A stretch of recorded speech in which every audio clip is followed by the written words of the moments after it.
शिवसेना गाडगीळ आणि sons limited 1832 पासून। शिवसेना पक्ष आणि चिन्हाची पुढील सुनावणी 12 नोव्हेंबरला होणार। सुप्रीम कोर्टाने दिली पुढील तारीख। आज होणार होती अंतिम सुनावणी। आज सुनावणी पूर्ण होणार नाही हे लक्षात आलं होतं। 12, 13 आणि 14 नोव्हेंबरला सुनावणी होणार। ठाकरेंच्या सेनेकडून कपिल सिब्बल युक्तिवाद करणार असल्याची असीम सरोदेंची माहिती। सुनावणीचा निवडणुकीवर काहीतरी परिणाम होईल, सरोदेंचा दावा। खटला शिवसेना विरुद्ध अमित शहा आहे, त्यामुळे अमित शहा काय यंत्रणा वापरतात हे पाहावं लागेल। शिवसेना चिन्हावरील सुनावणी संदर्भात राऊतांचं वक्तव्य।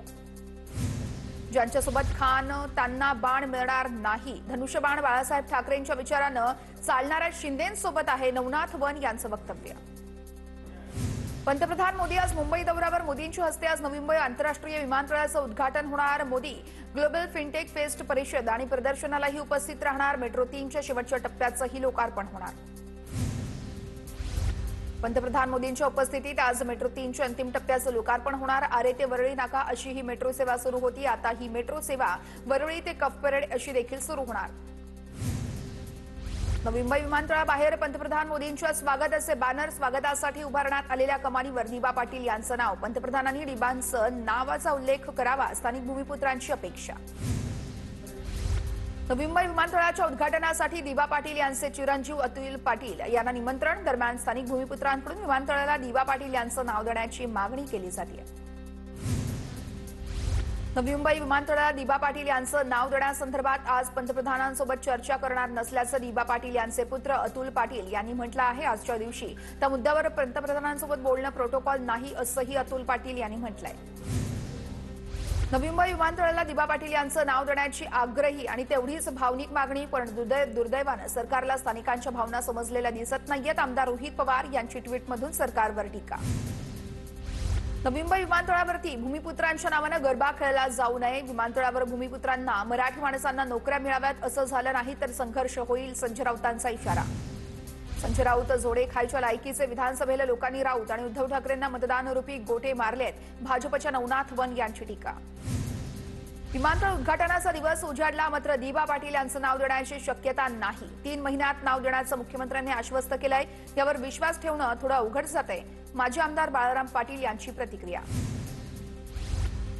डायमंड गार्डन ते मंडाले मेट्रोचं लोकार्पण। लांबणीवर सुरक्षा प्रमाणपत्र न मिळाल्यानं उद्घाटनाचा कार्यक्रम पुढील काही काळासाठी स्थगित। पंतप्रधानांच्या हस्ते मेट्रो सेवेचं होणार होतं लोकार्पण। नवी मुंबई विमानतळ परिसरात स्वतंत्र पोलीस ठाणे निर्माण होणार। सुरक्षेच्या दृष्टीनं राज्य सरकारकडून मंजुरी। पोलीस ठाण्यासाठी विविध संवर्गातील एकूण 108 पदं भरली जाणार। नवी मुंबई पोलीस आयुक्तालयातील पनवेल शहर आणि उल्वे पोलीस ठाण्याच्या हद्दीचं विभाजन केलं जाणार। ब्रिटनचे पंतप्रधान कीर स्टार्मर आजपासून भारत दौऱ्यावर। पंतप्रधान मोदी आणि स्टार्मर यांची मुंबईमध्ये व्यापारासंदर्भात चर्चा। ब्रिटनच्या व्यापार आणि गुंतवणूक क्षेत्रातील परस्पर भागीदारी संदर्भात चर्चा।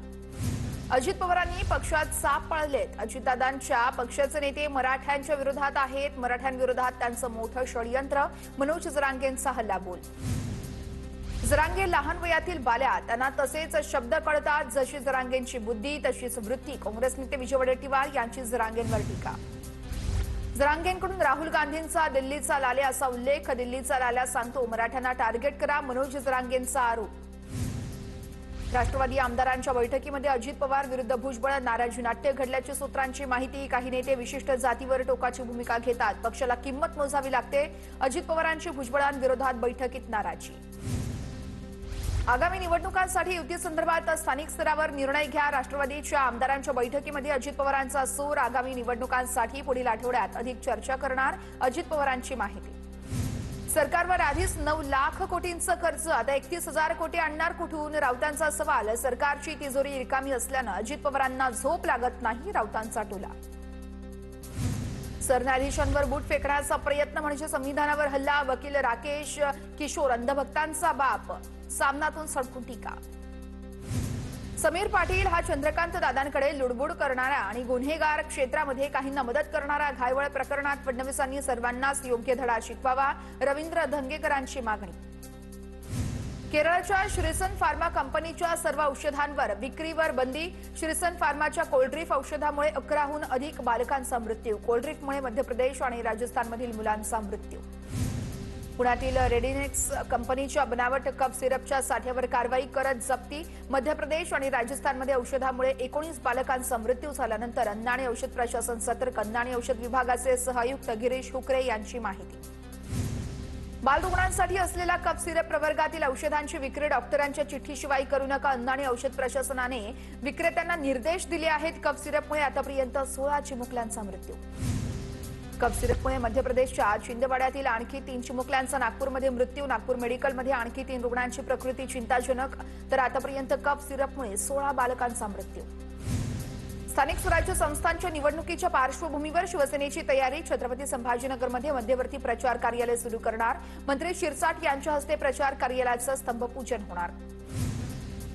राज्यात सुरू असलेली लाडकी बहीण योजना तात्पुरती योजना. माजी मंत्री केसी पाडवी यांचा महायुती सरकारवर आरोप. लाडकी बहीण योजनेसाठी सरकारकडे काहीच नियोजन नाहीये, केसी पाडवींचा आरोप. छत्रपती संभाजीनगरच्या उंडण गावात बँक ऑफ बडोदाच्या शाखेकडून शेतकऱ्यांना कर्जवसुलीची नोटीस. सरकारने घोषणा करूनही बँकेकडून नोटीस आल्यानं शेतकऱ्यांमध्ये चिंतेचं वातावरण. सरकारनं जाहीर केलेली मदत शेतकऱ्यांच्या खात्यात तात्काळ जमा करा. नाशिकमध्ये जिल्हाधिकारी कार्यालयासमोर ठाकरेंच्या शिवसेनेचं आंदोलन. सोलापुरात ठाकरेंच्या शिवसेनेकडून महायुती सरकारविरोधात आंदोलन. शेतकऱ्यांनी दिलेली मदत तुटपुंजी असून भरीव मदत करण्याची मागणी.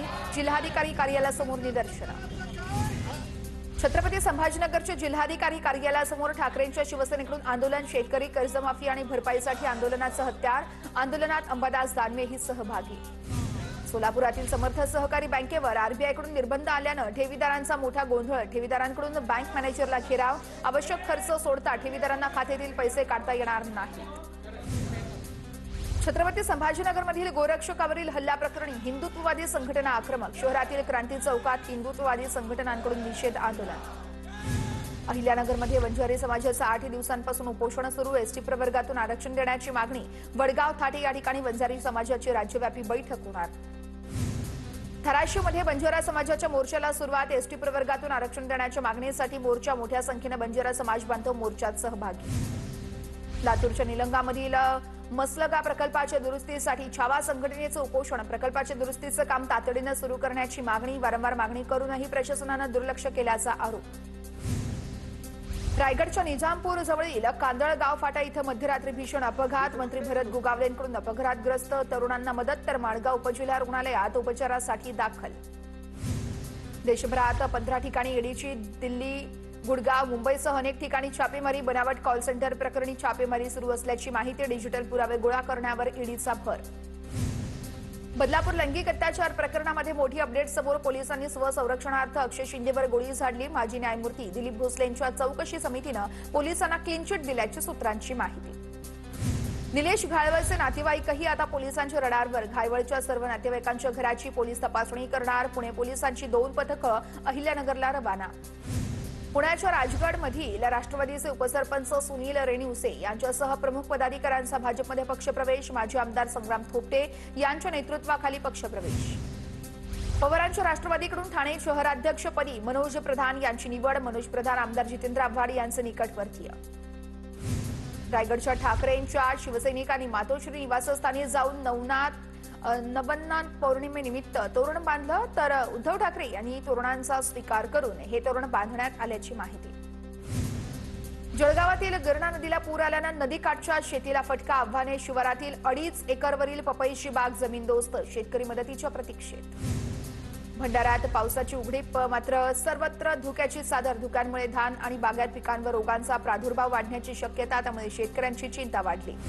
रत्नागिरीत वातावरणाच्या लहरीपणाचा भात शेतीला फटका. वातावरणामध्ये सतत बदल होत आहेत. त्यामुळे भात कापणी रखडल्यामुळे हातातोंडाशी आलेलं पीक वाया जाण्याची शेतकऱ्यांना भीती.